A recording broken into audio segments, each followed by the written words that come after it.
Pag-amin ni Miss Bel Mariano, abay kini-question ng ilang mga netizen at bashers. Ang lahat ng yan, but before that, may mga nagsasarounds no, na mga negative news at negative feedbacks tungkol kay Miss Bel Mariano. Kasi matapos po na siya po ay umamin sa publiko na na-fall or na-in love, no, itong si Miss Bel Mariano, ay ang dami pong mga reaksyon. Kasi alam natin na sa mundo ng Philippine showbiz, isa sa pinakasikat na tambalan sa kasalukuyan ay ang love team ni Bel Mariano at Tony Pangilinan na mas kilala no sa tambalang bilang Don Bel. Sa loob ng ilang taon, milyon-milyong tagahanga ang kinilig sa kanilang tambalan mula sa teleserye hanggang sa pelikula at mga concert. Kaya naman ang maitanong sa isang panayam kung na-inlove na ba si Bel kay Donnie, agad nitong naging malaking balita sa showbiz. Maraming fans ang umasa na baka sa wakas ay umamin na ang dalawa tungkol sa tunay na estado ng kanilang relasyon. Sa ulat po ng Pep.ph at Abante News, naging tapat si Bel sa kanyang sagot. Hindi man niya diretsang sinabing may relasyon sila, aminado siyang tunay ang kilig na nararamdaman niya tuwing magkasama sila sa eksena. So sa report na ito, tatalakay natin ang buong kwento sa likod ng pahayag ni Bel, kung bakit kinikilig kay Donnie Pangilinan at ang reaksyon ng mga fans at posibleng kahulugan nito sa inaharap sa tambalang Don Bel. Ang tanong ng matagal nang gusto ng masagot ng fan. Sa isang press conference ng Star Magic Spotlight noong Feb 2026, isa sa mga tanong ng entertainment press kay Bel ay kung na-fall na ba ang sa kanyang love team partner na si Donnie Pangilinan. Sa una ay tila nabigla ang aktres, diretsang tanong, makikita sa kanyang reaksyon na medyo kinabahan siya, ngunit kalaunan ay ngumiti rin at sumagot ng tapat. Ayon kay Bel, bilang isang aktres, mahalagang maramdaman ang emosyon ng karakter upang maging epektibo ang kanilang pag-arte. Sabi niya, kung gusto mong maging convincing sa isang love story, kailangan mong maramdaman ang damdamin ng iyong karakter. Kaya parang bang nai-inlove ka rin sa taong ka-eksena mo. Dito niya inamin ang isang bagay na lalong nagpakilig sa fans. Tuwing magkakaroon sila ng romantic scene ni Donnie, hindi na niya kailangang umarte dahil natural na lumalabas ang kilig sa kanya. At isa sa pinaka tumatak na pahayag ni Bel ay nang sabihin niyang kinikilig ako or whenever I do scene with him. Para sa maraming fans, ang simpleng linyang ito ay sapat na upang magliyab muli ang kilig sa tambalan ng Don Bel.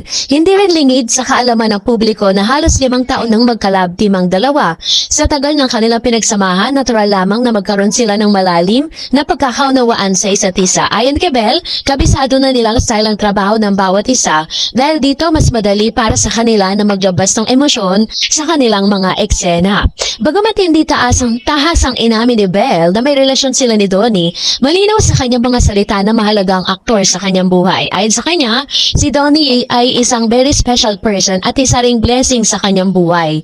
Dagdag pa niya, malapit sa kanyang pusong aktor at patuloy niya itong pinapahalagahan bilang kaibigan at partner sa trabaho. Sa showbiz, bihira ang love team na tumatagal ng maraming taon. Kaya naman, para sa maraming fans, ang ganitong klase ng relasyon kahit romantiko ay mahalaga at espesyal. So, sa isang follow-up na tanong ng press, kung hindi nag-level up ang kanilang relasyon, ito ang tanong na matagal nang gustong masagot ng mga fans. Ngunit ayon kay Bel, may malinaw silang pangunawa or malinaw na pangunawa pagdating sa kanilang career. Pareho silang sumusuporta sa isa't isa kahit pa magtrabaho sila kasamang ibang artista o gumawa ng hiwalay na project. Para sa kanila, mahalaga ang paglago bilang mga artista, hindi lamang bilang love team. So dahil po sa mga pangyayaring ito, marami pong nagke-question, bakit daw si Miss Bel Mariano lang ang palaging tinatanong patungkol po sa estado ng kanilang relationship. Bakit daw si Bel Mariano lang ang masyado siyang parang very honest, no, sa kanyang mga sagot doon po sa kanyang mga interview. Bakit daw si Donnie ay walang mga ganitong klase ng interview? So yan po yung tanong ng ilang mga bashers na parang sinasabi nila na si Bel lang daw ang nag-e-effort kay Donnie. Hindi daw si Donnie nag-e-effort. Number one, kung mapapansin po ninyo kasi, sunod-sunod din kasi yung mga projects ngayon ni Miss Bel. And si Miss Bel po kasi parang isa siya sa mga inuuna muna ngayon kasi sa mga ginagawa nilang series, magkahiwalay magkahiwalay yung kanilang mga schedule. So si Belle talaga yung maraming oras pa. So sa mga susunod na panahon, si Mr. Donnie naman ngayon ang sasalang. At the same time, parang ang pangit naman kung kay Mr. Donnie manggagaling yung mga ganitong kasi parang lalabas na napaka yabang naman, 'di ba? Ang dating mas maganda naman galing siya sa girl. Baka sabihin naman ng mga fans ni Belle na pinapangunahan ni Donnie yung mararamdaman ni Belle, 'di ba? Parang ganun po yung aking opinion patungkol sa bagay na yan. Kaya ang dami po mga kasi nagko-question dun po sa pag-amin na ito ni Miss Belle.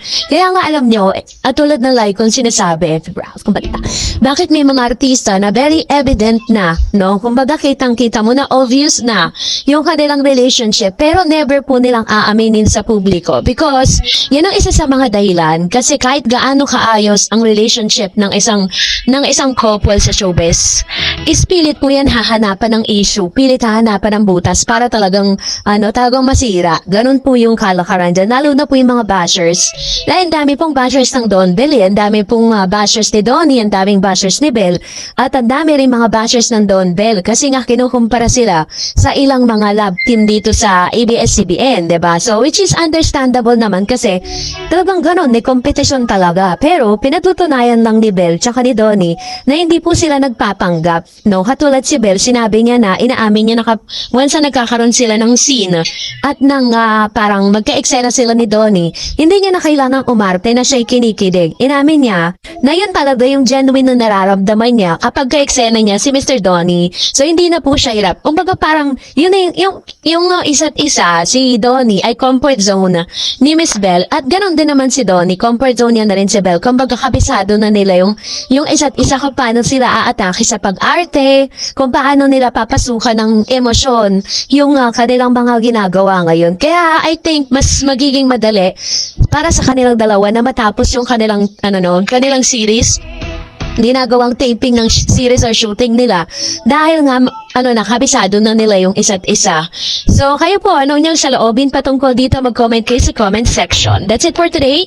For more videos and updates, please don't forget to like and subscribe, and please don't forget to follow my Facebook page, Dareds TV and Dareds channel. God bless everyone.